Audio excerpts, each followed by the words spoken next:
This is Chicago's very own WGN Midday News. First, expert advice on how to keep your pets safe during holiday festivities.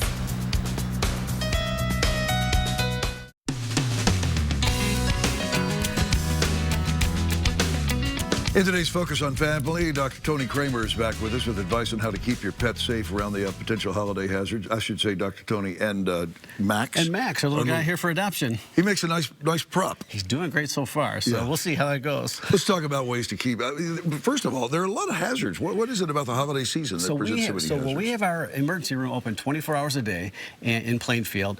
Christmas is absolutely the busiest day for having animals come in with major problems that become emergencies. And a lot of it has to do with all these fun things that we put out that spark the curiosity of our pets. I get it, because these are things that are not normally out there exactly. the other 11 months a year. One of the most dangerous is water in that live tree. A lot of the problems surround our Christmas tree. And first thing, like you said, the water in the Christmas tree base has fertilizer in it, as well as the needles fall out, and those can be eaten and actually wind up perforating their intestine. If you've got a live tree, how do you keep Max from walking over there and lapping up? Well, like you said, either go with an artificial tree and skip the whole problem there, or you got to somehow just protect it, cover it up so they can't get to it. Another problem.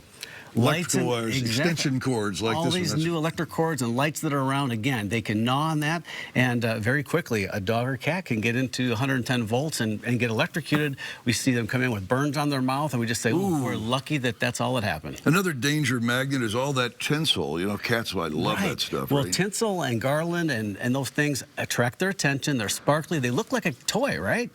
Well, if they eat that, it can tie their intestines in an absolute knot and require surgery to get it out.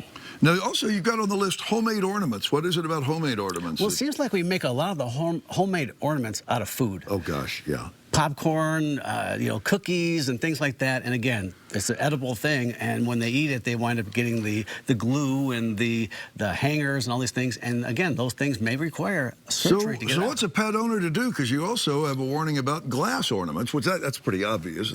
Well, these things, again, they look like toys. If they're hanging and swinging there, a cat would love to just hit that and bat that. They get knocked off, they break, they can be a cutting hazard, or again, sometimes, surprisingly enough, they can even eat it and wind up having to have these glass shards removed in the animal hospital. Okay, let's also think about all the plants that are around the house. Holiday plants. Poinsettias I think all the plants that they chose for the Yuletide season happen to be ones that are toxic to dogs. What is it? Right. We have poinsettias up there. They're a gastrointestinal irritant, but holly's getting more and more popular. You see this in lots of stores. This is worse, more toxic than a poinsettia.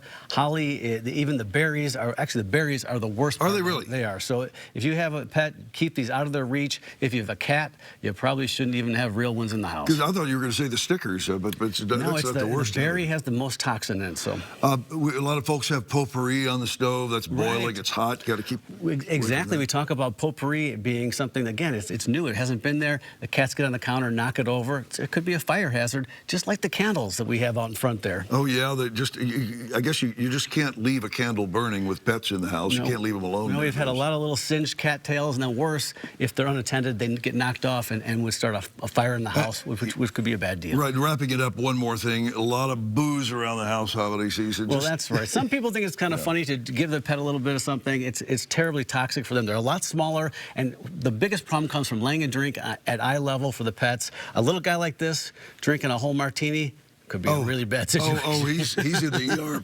He's like, where? Keeping it safe for little guys like Max and all our pets. Right. Dr. Tony Kremer, good to have you, and great advice. Thank you. For more information, check out one of these websites, drtony.com or helpsavepets.org. Happy holidays to you. We'll be right back.